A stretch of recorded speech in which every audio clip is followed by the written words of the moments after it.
আসসালামু আলাইকুম। আজকে আমাদের ধান পেকে গেছে, তার জন্য আমরা ধানগুলা কাটতে আসতেছি। আমাদের কাজ সকালবেলা, এই রোদের কাজ সকালবেলা করতে হয়। আমরা সকালবেলা আসতে পারি না আমাদের ফার্মের কাজের জন্য। তারপরে ফার্মের কাজগুলো হেরে আমরা সকাল 12টার দিক দিয়ে ধান কাটতে এসে পড়েছি। প্রচুর পরিমাণ রোদ, তো রোদের ভিতরে ধানটা আমাদের কাটতেই হবে। আমরা এক পাল্লা ধান কাটে আমরা বাসায় চলে যাবো। আজকে আর আমরা কাটবো না, আগামীকালকে আমরা এই ক্ষেত শেষ করবো ইনশাল্লাহ।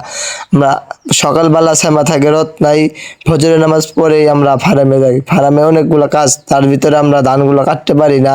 আপনাদেরকে দেখাবো আমরা প্রচুর পরিমাণ রোদ, তার ভিতরে আমাদের ধানগুলো কাটতে লাগতেছে। আমরা এই ধানগুলো আজকে আর কাটবো না, তার জন্য বগুলের মেরে বাতর মুরগি, হাঁস মুরগি খেয়ে ফেলছে এই ধানগুলো, সাইডে ধানগুলো। আমরা মাঝখানে ধানগুলো মোটামুটি ভালো হয়েছে ইনশাল্লাহ। আমরা আগামীকালকে ধান কাটবো, আপনাদেরকে দেখাবো। আজকে আপাতত আমি একাই কাটতেছি, আমাদের একসাথে এক ছোট ভাই ছিল, হয়ে গেছে গা রোদের চুদনে। আমি এখন বর্তমানে আমি একাই কাটতেছি। আমরা হালকা ধান কাটার পরে আমরা বাসায় চলে যাব। পরে কালকে আসসালামু আলাইকুম। আমি কালকে পুরোটুক জমিন কেটে ফেলবো।